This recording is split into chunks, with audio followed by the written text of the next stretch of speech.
అందరికీ కూడా ప్రభువైన యేసుక్రీస్తు నామములో నా హృదయపూర్వకమైన వందనాలు తెలియజేసుకుంటున్నాము. మరి యొక్క పాపం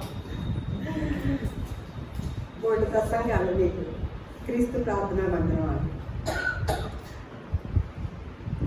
అనుకోకుండా నేను కూడా కుటుంబ వ్యవస్థలో ఉన్న ఒక బంధాన్ని గురించి చెప్పాలని అనుకుంటున్నాను.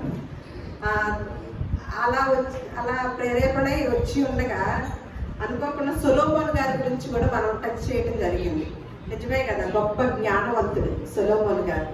అయినప్పటికీ అంత జ్ఞాన వివేకముల్ని ఏం చేశాడో తెలియదు, కానీ చివరి దశలోకి వచ్చేసరికి ఏమని చదువుకుంటున్నాము, భార్యలు అన్ని దేవతల తట్టు తన మనసును త్రిప్పివేశారంట.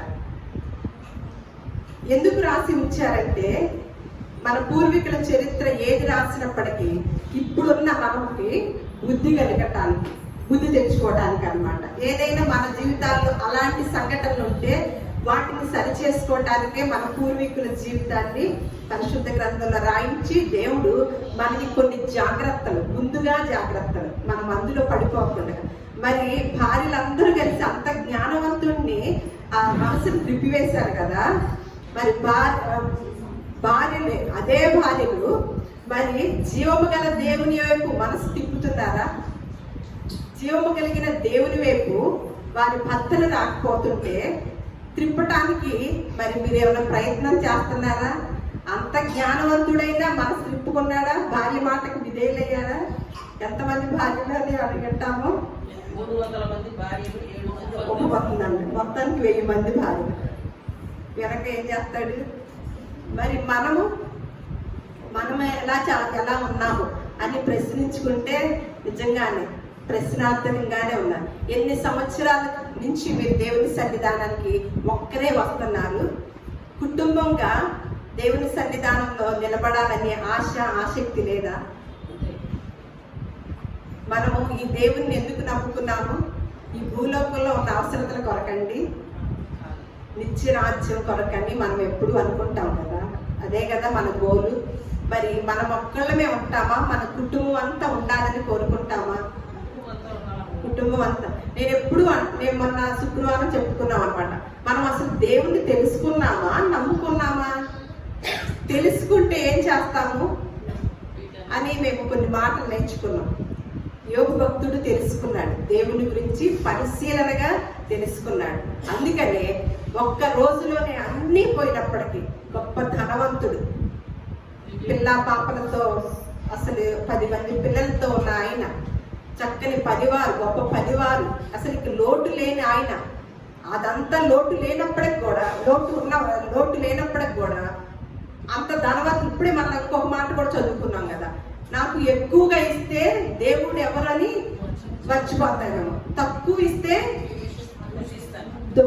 దొంగతనం అయిపోతుంది, దొంగిలించే వాళ్ళకి అయిపోతామేమో, కొదవయ్యి దూషించుతామేమో అని ఇలా నేర్చుకున్నాం కదా.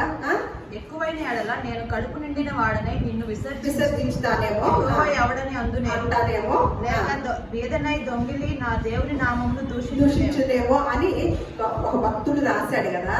కానీ యోబు భక్తుడు గొప్ప ఆ ఊజు దేశంలోనే ఒక్క మనుషుడని మనం చదువుకుంటాం. ఊజు దేశంలోనే ఒక మనుషుడు అంటే ఎంత ఆశ్చర్యం వేస్తుందండి. ఇప్పుడు తాడిగడప గ్రామంలోనే ఒక్క ఫలానా వ్యక్తి అంటే మీ అందరికి ఏమొస్తుంది? ఏంటి ఇంతమంది ఉంటే ఒక్క మనుషుడినే చెప్తున్నాడేంటి దేవుడు అని అనుకుంటామా? కానీ అటువంటి క్యారెక్టర్ కలిగిన వాడనమాట. అంత ధనవంతుడైనప్పటికీ దేవుని యందు భయభక్తులు కలిగిన వాడుగా అక్కడ రాయించారు పరిశుద్ధ గ్రంథంలో. మరి అలాంటి వ్యక్తి అంత ధనధాన్య సమృద్ధిగా ఉన్నప్పటికీ కూడా దేవుని యందు భయభక్తులు కలిగి ఉండి చెడుతనాన్ని విసర్జించి బిడ్డలందరినీ కూడా ప్రతి దినము కూడా దేవుని సన్నిధానంలో కనపరుచుకుంటూ వారి కొరకు బలులు అర్పించుతూ వచ్చేవాడంట. అంటే మా బిడ్డలు ఈ రోజు ఏ పాపం చేశారో, ఈ రోజు ఏ పాపం చేసి ఉంటారో ఆలోచనలతో అని చెప్తాడనమాట. అక్కడ రాయటం జరిగింది. అంటే మామూలుగా చేయటం కాదు, కానీ ఆలోచన రూపంలో కూడా నా బిడ్డలు పాపము చేయకూడదు, ఒకవేళ చేసి కనుక ఉంటే వాటిని పరిహార్థం, ఆ పాప పరిహారార్థం బలులు అర్పించుతూ ప్రతి దినము కూడా బిడ్డల కొరకు అంత జాగ్రత్త తీసుకున్న వ్యక్తి ఒకేసారి ఆ కుటుంబం అంతా అల్లకొల్లారం అయిపోయింది. అయినప్పుడు ఒక మాట మాట్లాడుతున్నాడు. ఏమని అంటున్నాడంటే, యెహోవానే ఇచ్చును, నేను తల్లి గర్భములో దిగంబరినిగానే వచ్చాను, మరలా దిగంబరిగానే అక్కడికి తిరిగి తిరిగి వెళతాను. యెహోవా ఇచ్చును, యెహోవానే ఇచ్చును. ఆయన నామానికి స్తుతి కలుగును గాక. అసలు ఎంత గొప్ప మాట అన్నవాడు భూలోకంలో ఎవ్వరూ లేరు. కాబట్టి మనకి పరిశుద్ధ గ్రంథంలో ఊజు దేశమందు ఒక్క మనుషుడు ఉన్నాడు అని యోబు గురించి చెప్పడం జరిగిందనమాట. ఆయన నామానికి మహిమ కలుగును గాక, ఆయన నామానికి స్తుతి కలుగును గాక అని మన కుటుంబంలో అందరూ చచ్చిపోయినప్పుడు, అలాగే అన్ని పోయినప్పుడు ఎవరైనా ధైర్యం ఉందంటే అలా అనగలిగే ధైర్యము, అలా మాట్లాడతామా? ఎందుకు మాట్లాడాడంటే దేవుణ్ణి పరిశీలనగా తెలుసుకున్నాడు. నేను ఎక్కడి నుంచి వచ్చానో, ఎవరు పంపిస్తే వచ్చానో, మళ్ళీ ఎక్కడికి వెళతానో అక్కడికి వెళ్ళటానికి ఇక్కడ సిద్ధం అవ్వాలనే ఉద్దేశంతో దేవుణ్ణి పరిశీలనగా తెలుసుకున్న వాడే. అందుకని ఆయన ఏమంటున్నాడు, యెహోవానే ఇచ్చాడు, యెహోవానే తీసుకున్నాడు. నేను దిగంబరిగా వచ్చాను, తల్లి గర్భంలో నుంచి దిగంబరిగానే వెళతాను అనే గొప్ప మాటలు తెలియచేసి ఇప్పుడు కష్టాలు పడుతున్న వారికి ఆయన మాదిరిగా ఉన్నాడనమాట. కష్టాలు అనగానే ఎవరు గుర్తుకొస్తారు? బైబిల్ గ్రంథం మొత్తంలో యోబు గారే గుర్తు. అసలు ఆ గ్రంథాన్ని చదవటానికి కూడా ధైర్యం చాలదండి విశ్వాసులకి. అమ్మో ఇది చదివితే ఎవరు మనకు వచ్చేస్తాయేమో ఆ కష్టాలు అని కొంతమంది విశ్వాసులు సెంటిమెంట్ తో ఉన్నారని నేను విన్నానమాట. అంటే ఒక పాఠం, అంటే భూలోకంలో ఉన్న మనం చచ్చిపోయేంత వరకు ఏదో ఒక కష్టం వస్తూనే ఉంటుంది. మనం పూర్తిగా కష్టాలు లేకుండా ఉండవు. మనకి రాత్రి వచ్చిందంటే పగలుందా, ఉదయం ఉందా? కంపల్సరీగా ఉంది. ఉదయంలోనే ఉంటామా? మళ్ళీ ఏం చేస్తాడు? మళ్ళీ చీకటి ఉంటుంది. ప్రకృతిని సృష్టిలో ఈ కార్యక్రమాన్ని పెట్టాడు అంటే మనం పాఠాలు నేర్చుకుంటామని, అంతేగాని రాత్రి అయిపోయింది పడుకుంటాం, ఉదయం అయిపోయింది శుభ్రంగా మా యొక్క కుటుంబాన్ని పోషించుకోవడానికి వెళ్ళిపోతాం. ఇదొక్కటే తెలుసుకున్నాం అనమాట. కానీ చీకటి వెలుగులు ఎందుకు పెట్టాడో, సూర్యుడిని చంద్రుడిని ఎందుకు పెట్టాడో, అలాగే ఈ ప్రకృతిలో ప్రతి దాన్ని ఎందుకు పెట్టాడో, ఈ ప్రకృతిలో ఈ సృష్టిలో జీవరాశిని ఎందుకు పెట్టాడో, ఇవన్నిటి గురించి అస్సలు ఆలోచించమన్నమాట. ఎన్ని పెట్టినప్పుడు మనకి చేప, ఈ ఆదివారం అందరం ఏదో ఒక నాన్ వెజ్ తింటూ ఉంటాం కదా, మరి చేపను ఎందుకు సృష్టించాడో తెలుసండి? చాలా గొప్ప పాఠాన్ని. అంతేగాని మనకు చేప అనగానే ఏంటి, పులుసు వేసుకుందామా, ఫ్రై చేసుకుందామా, ఇంకోటి చేసుకుందామా, అదొక్కటే తెలుసు అనమాట. త్యాగానే టపటప కోసి కూర వండటం తెలుసు. కానీ దేవాది దేవుడు ఏమంటున్నాడంటే, సముద్రంలో ఉన్న చేపని చూడండి, అది మీకు పాఠం నేర్పిద్దంట. సముద్రంలో నుంచి చేప తెచ్చినప్పుడు సముద్రం ఎలా ఉంటుందండి? ఉప్పగా ఉంటది. మరి ఆ చేపని ఉప్పు వేయకుండా కూర వండుతామా? సముద్రంలో నుంచి వచ్చింది కదా, ఉప్పులో నుంచి వచ్చింది కదా, ఉప్పేసి వండటం ఎందుకు? అసలు వచ్చిందే అది ఉప్పులో నుంచి, మళ్ళీ ఉప్పు ఎందుకు? ఉప్పు వేస్తే ఎక్కువ అయిపోద్దేమో అని కూర వండండి, ఎలా ఉంటది? చెప్పదు. అంటే సముద్రంలోనే ఉంటది, కానీ ఏం జరుగుతుంది? ఉప్పుని ఆపాదించుకోవటం లేదు. సముద్రంలోనే ఉంటుంది కానీ చేప ఉప్పుని ఆపాదించుకోవటం లేదనమాట. అంటే మనము లోకంలో ఉన్నాము, లోకంలో ఉన్న మాలిన్యము అంటకుండగా ఎలా చేపను చూసి జీవించాలన్నమాట. ఏంటంట, లోకంలోనే ఉంటున్నాము. అందుకనే నిజమైన భక్తి ఏదనగా అని మనం మొన్న మధ్య చదువుకున్నాం. అందులో కొన్ని మాటలతో పాటు ఇహలోక మాలిన్యము తనకంటకుండగా కాపాడుకొనివాడు నిజమైన భక్తి పరుడు, నిజమైన భక్తి అని అక్కడ ఒక మాట తెలియజేస్తుంది అనమాట. అంటే నిజమైన భక్తి విధానం ఏంటంట, ఈ లోక మాలిన్యము ఇహలోక మాలిన్యాన్ని తనకంటకుండగా తను తాను కాపాడుకొనివాడు భక్తికి అర్థం అన్నమాట. మనం చేసే భక్తి విధానానికి అర్థం. అటువంటి విధానాన్ని, సూత్రాల్ని రాసి ఉంచితే ఇదేమవుతుంది?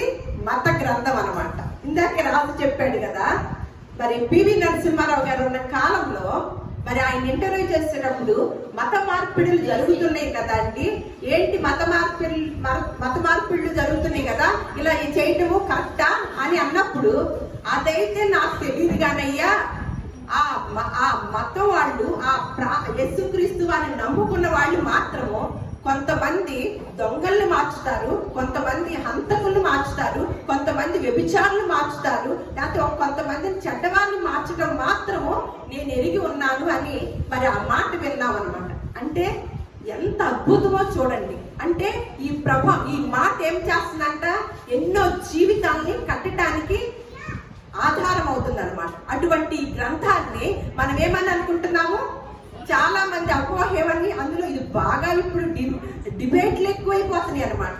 మీ దేవుడు నిజమైన దేవుడు కాదు, మీ దేవుడు ఇది అది అంటున్నారు. ఏమైంది, నిజమైన దేవుడా అసలు లేని దేవుడా? ఏదేమైనా ఇది అనుసరించేవారు భూలోకంలో క్రమంగా జీవించడానికి అవకాశం ఉంటుందా లేదా? ఎడాపెడ ఎడతారండి తగులకి. అసలు ఎందుకు ఇది సేవించే ఇది ధ్యానం చేసిన గాంధీ గారే ఏం చేశారు, ఈ సిద్ధాంతాన్ని తీసుకొని నిన్ను వల్ల నీ పొరుగువాన్ని ప్రేమించు అని యేసుక్రీస్తు వారు చెప్పిన సిద్ధాంతాన్ని మహాత్మా గాంధీ తీసుకొని, అలాగే యేసుక్రీస్తు వారిని కొట్టినప్పుడు ఈ చెంప మీద కొడితే ఆ చెంప కూడా చూపించండి, మీరు సహనాన్ని చూపించండి, వారిని క్షమించండి అని తెలియజేసిన ఆ మాటల్ని ఆయన ధ్యానం చేసి మనకి ఎంతగానో ఉపయోగపడతారు. స్వతంత్రాన్ని తీసుకురావటానికి ఆ యొక్క సిద్ధాంతాన్ని ఆయన వాడి ఎంత గొప్ప మహాత్ముడై కూర్చున్నాడండి. ఎంత మంచి సిద్ధాంతాన్ని అండి ఇది. అందులోనే ఆ సిద్ధాంతంలోనే ఒక వ్యవస్థ గురించి, మన కుటుంబ వ్యవస్థలో నుంచి మనం ఒకసారి ఒక వీడియో చేసుకున్నాం. దేవుడిచ్చిన రక్త సంబంధాలు అని ఒక వీడియో చేసుకున్నాం. అది మీరు ఎంతమంది విన్నారో ఎంతమంది వినలేదో నాకు తెలియదు, కానీ అక్కడ ఆ వీడియోలో మాత్రం దేవుడిచ్చిన రక్త సంబంధాలు వరకు మనం స్టడీ చేయటం జరిగింది. ఈ రోజు ఆ కుటుంబ వ్యవస్థల్లోనే వివాహ బంధం గురించి ఈ రోజు నేను మాట్లాడాలని అనుకుంటున్నాను అనమాట. అనుకోకుండా సొలొమోన్ గారి గురించి కూడా మనం టచ్ చేసాం. ఏంటంటే భార్యలు ఆయన మనసుని త్రిప్పివేశారు. మనల్ని కుటుంబ వ్యవస్థని ప్రేమించి దేవుడు, తండ్రి అయిన దేవుడు ఆ యొక్క భార్యాభర్తల్ని జతపరిచినప్పుడు వారు ఎలా ఉండాలో, అలాగే భర్త అయినా భార్య అయినా ఎటువంటి పరిస్థితుల్లో ఇప్పుడు ఉంటున్నారో సమాజంలో ఎన్నో చూస్తూ ఉంటున్నాం. వివాహేతర సంబంధాలు, అలాగే ఇద్దరు కూడా దేవుడు జతపరిచారు అని అనుకోకుండా కొట్టుకోవటాలు, తిట్టుకోవటాలు, అలాగే విడిపోవటం. విడాకులు ఎలా ఉంటుందండి, బాగా ఇప్పుడు ఏమైంది ట్రెండ్ కదా. మరి పాశ్చాత్య దేశంలో ఉన్న వివాహ వ్యవస్థ గురించి ఎవరైనా గట్టిగా ఒకళ్ళు చెప్పండి, ఎలా ఉంటది అక్కడ? పాశ్చాత్య దేశాల్లో వివాహ వ్యవస్థ ఎలా ఉంటది? వాళ్ళకి ఇష్టమైతే కలిసి జీవించుతారు, వివాహం అయ్యాక. ఇష్టం కాకపోతే ఏమవుతుంది? మరి ఈ దేవుణ్ణి ఎక్కడి నుంచి తీసుకొచ్చారని అంటున్నారు? పాశ్చాత్య దేశాల నుంచి వచ్చారంటున్నారు కదా. యేసుక్రీస్తు వారు మనకు సంబంధించిన దేవుడు కాదు, ఇది పాశ్చాత్య దేశాలు, ఆ ఇంగ్లీష్ వాళ్ళు తెచ్చుకొచ్చారు అని అంటున్నారు కదా. ఆ ఇంగ్లీష్ వారు ఎలా ఉన్నారో ఇప్పుడు, ఆ ఇంగ్లీష్ వారు తెచ్చిన దేవుడు ఎటువంటి సిద్ధాంతాన్ని తెలియచేశారో, వివాహ బంధం గురించి, అలాగే కుటుంబ వ్యవస్థ గురించి ఎంత బాగా తెలియచేశారో ఈ రోజు మనం పరిశుద్ధ గ్రంథంలో చదువుకుందాం అన్నమాట. అలాగే వివాహేతర సంబంధాల వల్ల ఎంత నష్టం కలిగిద్దో ఇవన్నీ రాయించి ఉంచారు. అలాంటప్పుడు ఆయన ఇంగ్లీష్ దేవుడు అవుతాడండి? ఈయన పరిశుద్ధ గ్రంథము మన సంస్కృతి సాంప్రదాయానికి ఎక్కడా కూడా మచ్చ తేకుండా ఉండే గ్రంథం ఏదన్నా ఉందంటే ఒక్క పరిశుద్ధ గ్రంథమేనండి. మన సంస్కృతి సాంప్రదాయం ఎక్కడ మనం ఏలెత్తి చూపించడానికి కూడా వీలు లేనంత గొప్ప వ్యవస్థని, గొప్ప సూత్రాల్ని, గొప్ప విధానాన్ని పరిశుద్ధ గ్రంథంలో రాయించి ఉంచారండి. ఇంకా దాని నుంచి ఇంకేముంటదండి?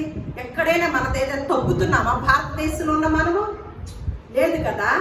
ఇప్పుడు వివాహాల వ్యవస్థ గురించి సెలబ్రిటీలు ఎంతో మంది పెళ్లి చేసుకోవటం, 2 ఏళ్ళు ఉండటం, తర్వాత విడాకులు తీసుకోవటం. మరి వాళ్ళు ఏమవుతున్నారు? సెలబ్రిటీ ప్రేమించే యవనస్తులు ఎంతమంది ఉంటారనండి. అటువంటి యవనస్తులే మరలా ఏదన్నా మత సంబంధాన్ని వరకు వస్తే ఇది మతమో, ఇది బాగోదు, ఇది మంచిది కాదు, ఇది అసలు మన దేవుడు కాదు, వీళ్ళు అసలు నిజమైన దేవుడే కాదు, వీళ్ళని అసలు బహిష్కరించండి, వీళ్ళు ఎక్కడికి వచ్చే విధానమే లేదు అని మాటలు వింటున్నాం. దేవుడు అంటే అందరికీ అందుబాటులో ఉండాలి. సృష్టికర్త అంటే అందరికీ అందుబాటులో, తండ్రి అనగానే మన మొర వినటానికి మన దగ్గరికి దిగి వచ్చే దేవుడై ఉండాలండి. ఎక్కడికన్నా చర్చలకు వచ్చినప్పుడు మీరు రావద్దు, మీరు ఎలాంటి వారు అని ఏదైనా ఉంటుందా అండి? ఏముండదు. బాధల్లో ఉన్నారా, సమస్యలో ఉన్నారా, మీకోసం మేము ఉపవాసం ఉండి ప్రార్థన చేస్తాం. మీ కుటుంబాలు బాగుండాలి, మీరు బాగుండాలి, మా ప్రాంతం బాగుండాలి, మా దేశం బాగుండాలి అని అనే వాళ్ళలో ఎవరు ప్రథమంగా ఉంటారండి? క్రైస్తవులు అన్నమాట. మరి దేవుడు అంటే కొంతమందికే పరిమితమా? కాదు కదా. దేవుడు అంటే అందరికీ దేవుడే. అందుకే యేసుక్రీస్తు వారు అంటున్నారు, దేవుడు లోకమును ఎంతో ప్రేమించాడు. దేశం అంటే మట్టి కాదోయ్ మనుషులు, లోకం అంటే మట్టి కాదోయ్ మనుషులు. మరి అలా ప్రేమించినప్పుడు ఆ దేవుడిని ఏమంటారండి? ఆ దేవుడు చెప్తున్న సూత్రాలు అన్నమాట. వివాహేతర సంబంధంలోకి వెళితే ఎలా ఉంటుందో అలాగే అసలు మిమ్మల్ని ఎవరు జతపరిచారో, మీరు విడిపోతే ఏం జరిగిద్దో అనే విధానాన్ని కొన్ని మాటలు మనం ఇవాళ ధ్యానం చేసుకుందాము.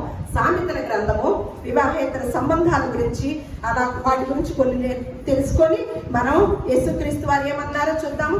23వ సామెత 26వ అధ్యాయం 26వ వచనం 27వ వచనం నేను చదువుతాను ఇక్కడ వరకు. నా కుమారుడా, నీ హృదయమును నాకిమ్ము, నా మార్గములు నీ కన్నులకు ఇంపుగా నుండనిమ్ము. వేశ్య లోతైన గొయ్యి, పరస్త్రీ ఇరుకైన గుంట. దోచుకొనివాడు పొంచి ఉండినట్లు అది పొంచి ఉండును, అది బహుమందిని విశ్వాసఘాతకులుగా చేయును. వేశ్య ఎవరంటండి? లోతైన గొయ్యి అంట, ఇరుకైన గుంటంట, దోచుకొని పోవాడు పోయినట్లుగా. వేసి దగ్గరికి వెళ్ళిన వాళ్ళు ఏమైపోతారు? దొంగలు కనుక పడితే కనుక కుటుంబంలో ఏం చేస్తారు? దోచుకొని పోతారు కదా. అటువంటిదంట వేశ్య. అందుకని తన దగ్గరికి వెళ్ళకూడదని ఆ మనసుని, హృదయాన్ని ఎవరికి ఇవ్వమంటున్నాడండి? దేవునికి ఇవ్వమంటున్నాడు. ఎందుకంటే మీరు అలా వెళ్ళకండి, వెళితే అది మిమ్మల్ని దోచేసిద్ది, విశ్వాసఘాతుకులుగా చేస్తున్నారు అని. ఇంకొక సామెత ఇందాక అనుకున్నాం కదా, సొలొమోను గారు 3000 సామెతలు రాశారు. ఇంకా బోల్డ్ సామెతలు బయట రాసి ఉన్న వాటిని అవి కనుక మనకి పరిశుద్ధ గ్రంథంలో కనుక అచ్చెత్తిచ్చితే మనం ఈ పరిశుద్ధ గ్రంథాన్ని ఏ లారీలోనో దేనిలోనో తెచ్చుకోవాలి. కాబట్టి మన జీవన విధానానికి ఎంత అవసరమో అంతవరకే రాసి ఉంచారనమాట మనం సేవించుతున్న దేవుడు. సామెతలు 6:27. ఒకడు తన ఒడిలో అగ్ని నుంచుకొని ఎడల వాని వస్త్రములు కాలకుండునా, ఒకడు నిప్పుల మీద నడిచిన ఎడల వాని పాదములు కమలకుండునా. తన పొరుగు వాని భార్యను కూడువాడు ఆ ప్రకారమే నాశనమవును. ఎలా నాశనం అవుతాడంటండి? మన మనుషులకి ఎప్పుడు కూడా చాలా మందికి ఎవరి మీద ఉంటుందంటే చూపు?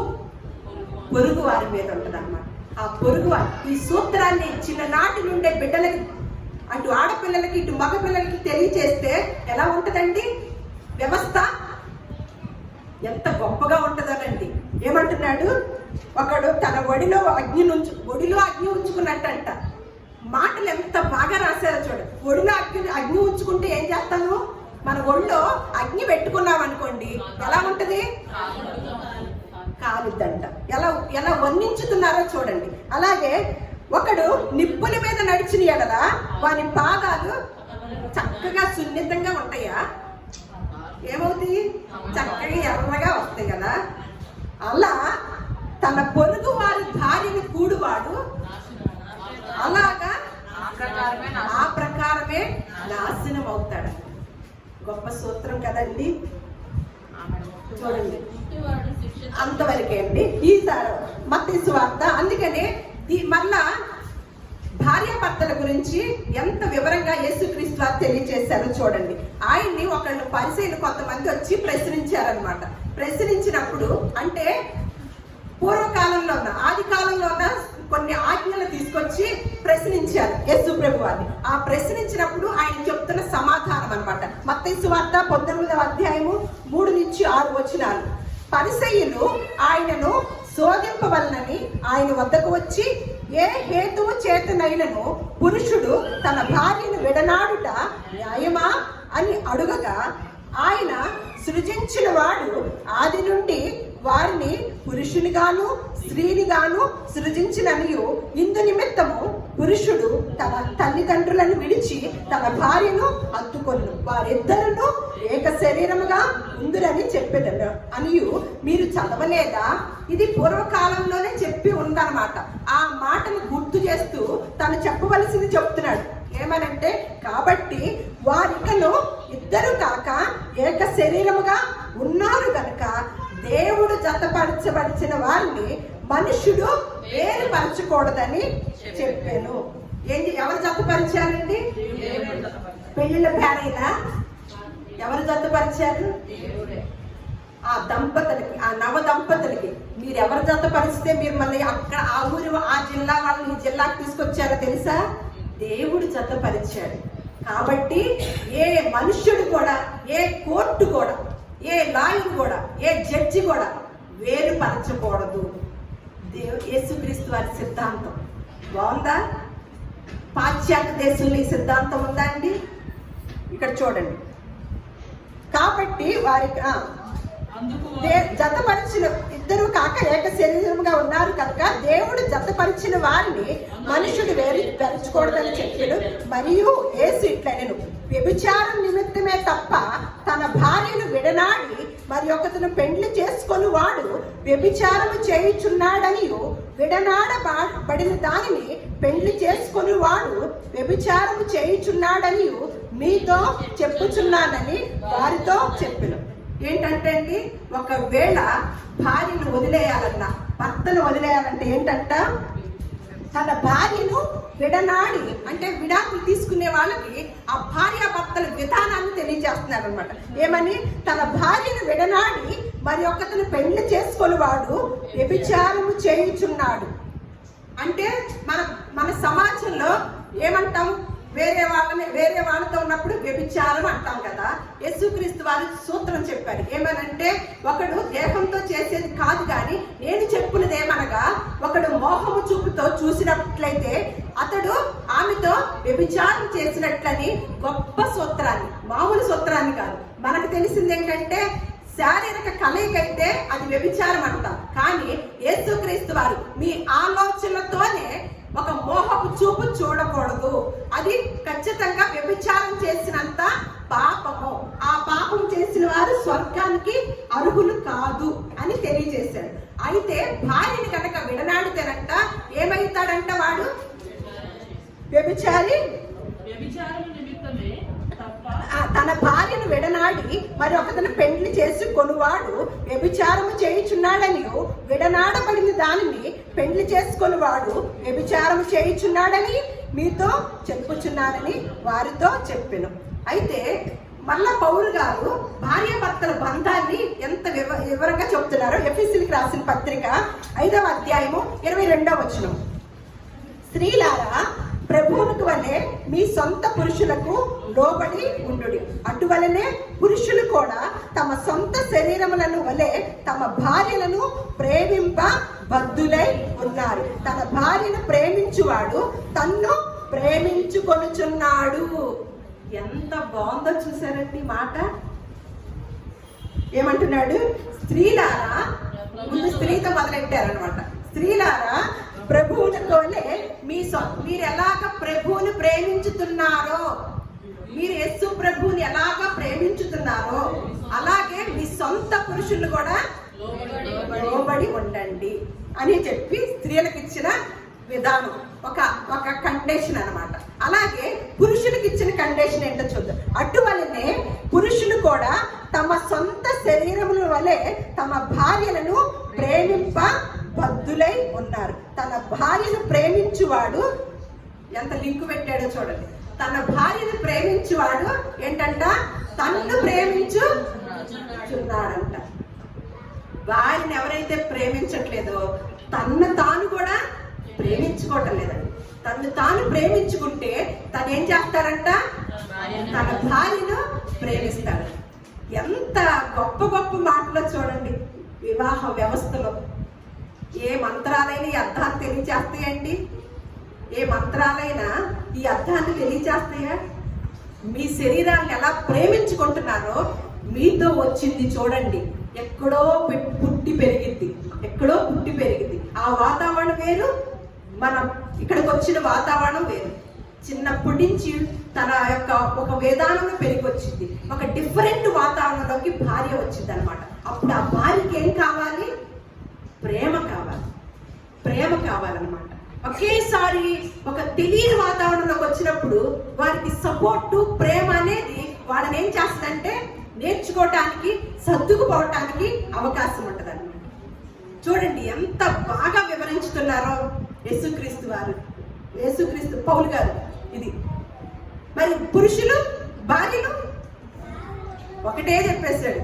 బాగా ప్రార్థనలు చేస్తాం కదా, బాగా ప్రార్థనలు చేస్తాం. ప్రార్థన అంటే చాలు బాగా వస్తాం కదా. ఇదిగో మీ ప్రభువుని ఎలాగైతే మీరు లోబడి ఉంటున్నారో మీ సొంత పురుషులకు కూడా ప్రభు మాట వింటామా? వింటాం కదా. దేవుడి మాట వింటానికి అనుకుంటాం, వింటాం అంటాం. మరి మన సొంత పురుషులకి మాట ఏమని చెప్పాడు? కండిషను వినాలి అంతే అని చెప్పి మళ్ళా అదే పౌలు గారు మళ్ళా 1 కొరింథీయులకు రాసిన పత్రిక 7వ అధ్యాయము 12వ వచనంలో, ప్రభువు కాదు నేనే తక్కిన వారితో చెప్పునదేమనగా. ప్రభు చెప్పిన మాటలు కొన్ని విన్నాం. మళ్ళా పౌలు గారు ఎందుకు చెప్తున్నాడంటే, నేను క్రీస్తుని పోలి నడుచుకున్నట్లు మీరు నన్ను పోలి నడుచుకోండి అన్న పౌలు గారు అందుకనే తను కూడా చెప్పగలుగుతున్నాడు అనమాట. ఏమనంటే, నీ సహోదరునికైనను అవిశ్వాసురాలైన ఏ సహోదరునికైనను అవిశ్వాసురాలైన భార్య ఉండి ఆమె అతనితో కాపురము చేయ ఇష్టపడిన ఎడల అతడు ఆమెను పరిత్యజింపకూడదు. అంటే విడాకులు ఇవ్వకూడదు అనమాట. మరియు ఏ స్త్రీకైనను అవిశ్వాసి అయిన భర్త ఉండి ఆమెతో కాపురము చేయ ఇష్టపడిన ఎడల ఆమె అతన్ని పరిత్యజింపకూడదు. అవిశ్వాసి అయిన భర్త భార్యను బట్టి పరిశుద్ధ పరచబడును.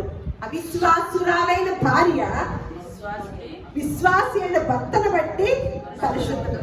ఇందాక అచ్యుతరావు గారు అన్నారు కదా, విశ్వాసి అయిన భర్త నన్ను ఏం చేశారు?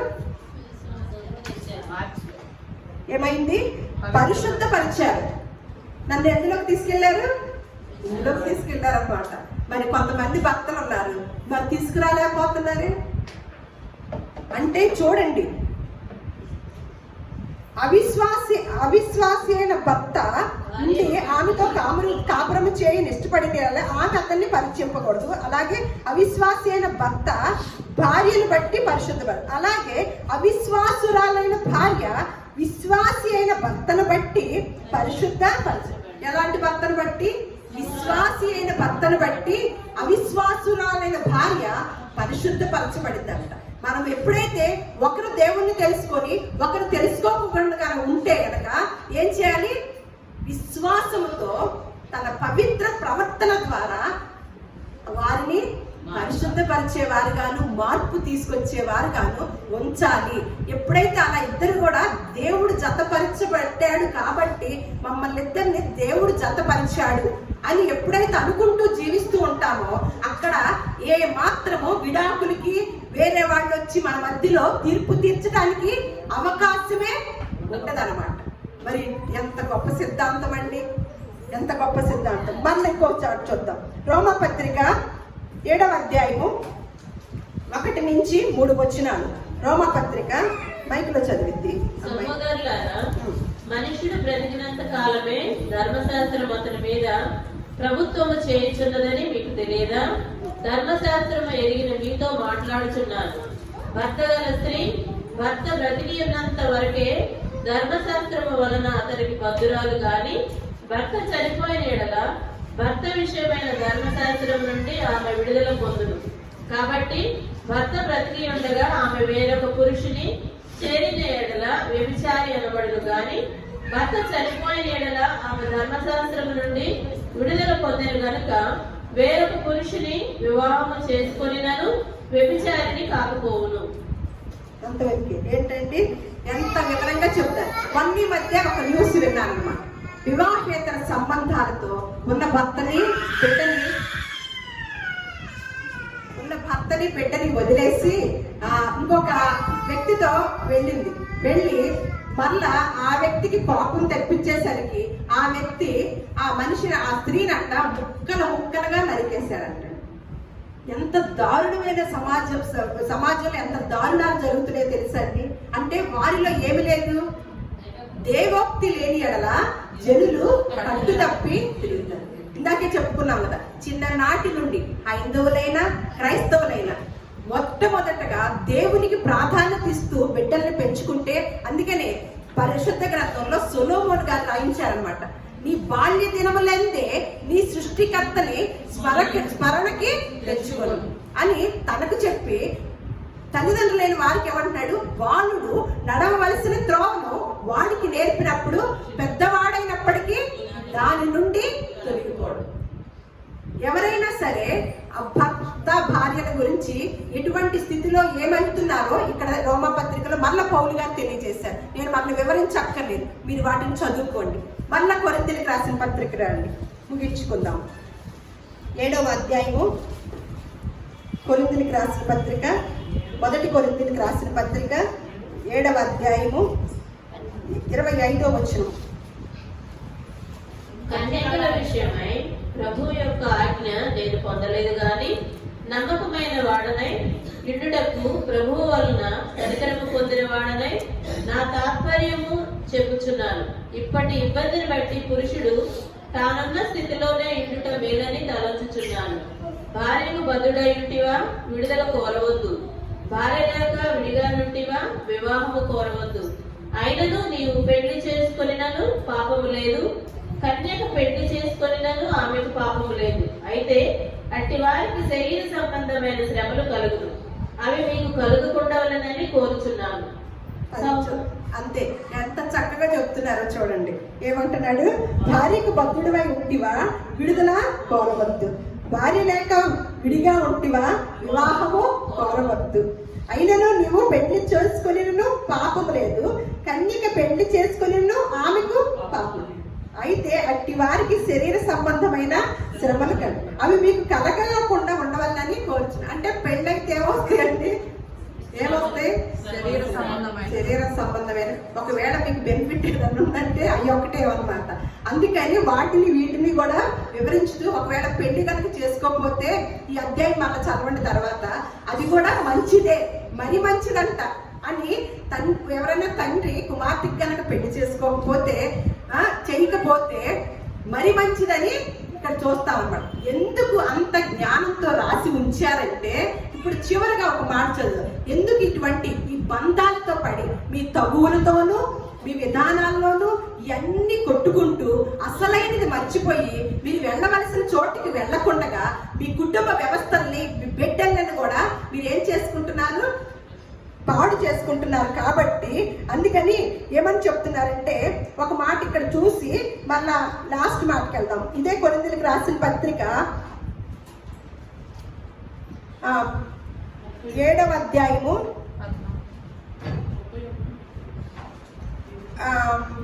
13 నుంచి 13-14 చదవండి. మరియు ఏ స్త్రీకైనను అవిశ్వాసి అయిన మైకులో చదువుతారు. మరియు ఏ స్త్రీకైనను అవిశ్వాసి అయిన భర్తయుండి ఆమెతో కాపురము చేయ ఇష్టపడిన ఎడల ఆమె అతని పరిత్యజింపకూడదు. అవిశ్వాసి అయిన భర్త భార్యను బట్టి పరిశుద్ధపరచబడును. అవిశ్వాసురాలైన భార్య విశ్వాసి అయిన భర్తను బట్టి పరిశుద్ధపరచబడును. ఇక్కడ నుంచి చూద్దాం. ఇక్కడ మాట కోసం చదివించాను. లేని ఎడల మీరు కనుక పరిశుద్ధపరచబడపోతే గనక మీ కుటుంబంలో ఏం జరిగిద్దో ఇక్కడ చెప్తున్నాడు అన్నమాట. లేని ఎడల మీ పిల్లలు అపవిత్రులై ఎదురు, ఇప్పుడైతే వారు పవిత్రులు. అంతవరకు ఏంటంట, ఎక్కడన్నా తేడాలు కనుక వచ్చినాయి అంటే పిల్లలు ఏమవుతారంటండి, మన పిల్లల మీదే కదా ప్రేమ, కళ్ళన్నీ ప్రాణాలన్నీ. అప్పుడు ఏం చేయాలి, మన పిల్లల్ని పవిత్రులుగా ఉంచాలా, అపవిత్రులుగా ఉంచాలా అండి? ఇప్పుడైతే మీలో తేడా వచ్చేసి మీరు విడిపోతున్నారా, పిల్లలు ఏమవుతారంట? అపవిత్రులు అవుతారు. లేదు, బాగానే మంచిగా ఉంటున్నారా, ఇప్పుడైతే పవిత్రులు అంట. మన పిల్లలకు మేము పిల్లల కోసమే బ్రతుకుతున్నామండి అని వింటాం కదా, కానీ అలాగే చేస్తున్నారా? వారిని పవిత్రులుగా ఉంచడానికే ఈ వ్యవస్థకి లోబడి ఉంటున్నారా? చాలా మంది ఉండటం లేదు, అందుకనే కదా తగ్గులు. ఇవన్నీ చెప్తూ పౌలు గారు వీటన్నిటిలో మీరు కొట్టుకొని పోతున్నారు కాబట్టి అసలు నేను ఎందుకు చెప్తున్నానంటే అని ఇప్పుడు చెప్తున్నాడు అనమాట. అదే అధ్యాయము 29 వచనం చదువుతాం, 29 నుంచి 30 వరకు. సహోదరులారా, నేను చెప్పున్నదేమనగా కాలము సంకుచితమై ఉన్నది కనుక ఇక మీదట భార్యలు కలిగిన వారు భార్యలు లేనట్టును, ఏడ్చువారు ఏడవనట్టును, సంతోషపడవారు సంతోషపడనట్టును, కొనువారు తాము కొనినది తమని కానట్టును, ఈ లోకము అనుభవించేవారు అమితముగా అనుభవింపనట్టును ఉండవలెను. ఏలైనగా ఈ లోకపు నటన గతించుచున్నది, మీరు చింతలేని వారి ఉండవలెనని కోరుచున్నారు. అంతవరకే. తర్వాత మీరు ఈ అధ్యాయం అంతా చదువుకోండి. ఎందుకు చెప్తున్నారంటే ఈ వివరణ అంతా కూడా మీరు మీ పిల్లలతోనూ, మీ భర్తలతోనూ, మీ భార్యలతోనూ, మీ కుటుంబంలో ఇలా కొట్టుకుంటున్నారా? అసలు ఏం జరిగిందో తెలుసా అండి? నేను చెప్పున్నది ఏమనగా అని మొదలెడుతూ, అసలు భార్యలు ఉన్నవారు లేనట్టుగా బ్రతకండి, మీ కళ్ళన్నీ భార్యల మీదే. అలాగే భర్తలు ఉన్నవారు భర్తలు లేనట్టుగా బ్రతకండి, మన కళ్ళన్నీ భర్తల మీదే. పిల్లలు ఉన్నవారు పిల్లలు లేనట్టుగా బ్రతకండి, ఎందుకంటే ఈ లోకపు నటన గద్దించుకోవచ్చున్నదంట. రాబోవాడు త్వరగా వచ్చుచున్నాడు. ఈ లోకంలో ఉన్న నటనతో పాటు మనం కూడా కొట్టుకుపోతామా, లేకపోతే దేవుడు చెప్పినట్లుగా పౌలు గారు చెప్పిన ఈ సూత్రాన్ని బట్టి మనము లేనట్టుగా ఉండి మనకి ఏదైతే తెలియచేశాడో దేవుడు దాని వైపు మన మనసును పెట్టుకుంటామా అనేది కనుక ఆలోచించినట్లయితే ఏ కుటుంబాల్లోనైనా ఈ గొడవలు, ఈ యొక్క అర్ధాంతాలు, పిల్లలు అపవిత్రులు అవ్వటము ఇలాంటివన్నీ జరుగుతాయా అండి?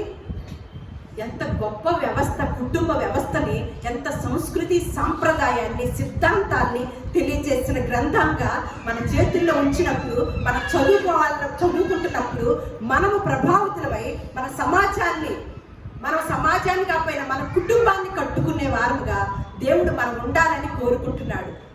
అటువంటి జ్ఞానవంతురాలమై, మంచి గృహ నిర్వాహకులై పురుషులు, అలాగే స్త్రీలు జ్ఞానవంతురాళ్ళని వారి కుటుంబాలను కట్టుకుంటూ వారి భర్తల్ని దేవుని వైపు మరలించేవారుగా